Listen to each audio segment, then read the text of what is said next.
now at its most tragic, because all of this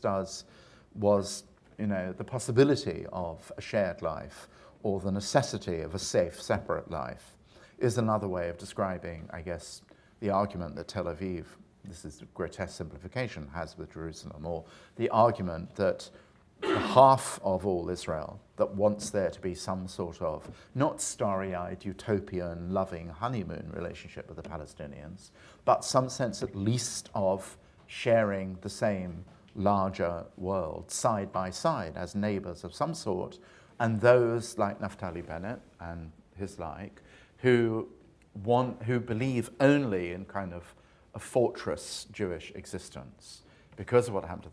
them. And there are, of course, if there is even going to be neighborliness, then there has to be neighborliness based on a sense of security.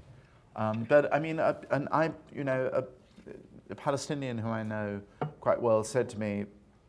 once, he said, well, we both actually are mirror images, as we've been for a long, long time, for better or worse, of each other, and we're dealing with the same problems. I deal with my religious fanatics and the side of my people who want to have nothing ever to do with Jews, and you deal with your, not me, but Israelis have to deal, some of my friends, with people who never want to have any kind of share. The fact is, those of you who know Israel very well know that every single day, despite the difficulties and the torments and the sorrows and chagrin, even as we speak, made no easier in relationship between Israelis and Palestinians. There are day-to-day relationships wherever you look which do go on, and stricken with many daily ordeals, but in businesses, for example, in sharing of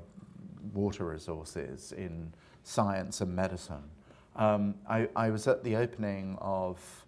the Polonsky Institute, which is part of the Van Leer Institute, wonderful Leonard Polonsky and Georgette Bennett created as a kind of Princeton Institute for Advanced Studies in Jerusalem, and gave a lecture partly about Martin Buber, who of course is a kind of lodestar of innocent, if ultimately unrealistic, virtue for me. There were, I'd say, about a quarter, quite quietly, not a quarter of the audience were Palestinians, and so there are. I refuse to believe it's an impossible thing, and as I said, it's no good because of our history and saying that if we opt to some extent for connection rather than separateness, it is going to be easy or it's going to be a love story. It never is. The legends of Jewish-Muslim coexistence in Muslim Spain, this too was broken by massacre and violence and misery and horror. And there were anti-Semitic riots in the middle of 19th century Germany, the Hep riots. So it's never without strain and stress and sorrow. But it's also never without hope and fruitfulness and creativity. And before I sound as though I'm turning into a slightly wetter, more liberal version of Jonathan Sacks, I'm going to stop.